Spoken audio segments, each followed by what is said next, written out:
Speaking of Garry, this one is the biggest tragedy of them all. Well, there have been a lot of tragedies.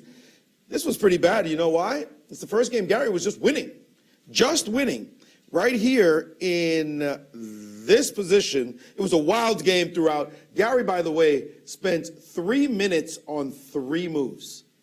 One very early in the opening, he took over a minute. Then 2 moves later, he took almost 50 seconds to play another move. And then 2 moves again or so later, he spent over a minute on that move. And this was still in the opening, under 15 moves. 3 minutes for 3 moves in a 5-minute blitz game, that's not going to get it done. So when you have no time left later in the game, of course you're going to end up blundering. Right here, Garry threw in the move H3.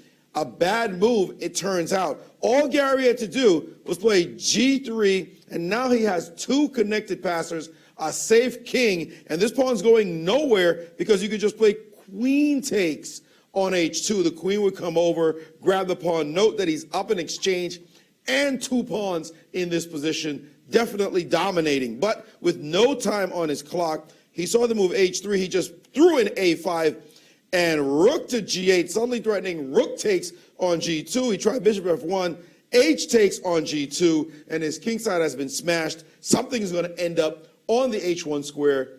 That was all she wrote, and he had to give up the ghost in this one. A very tragic finish for him.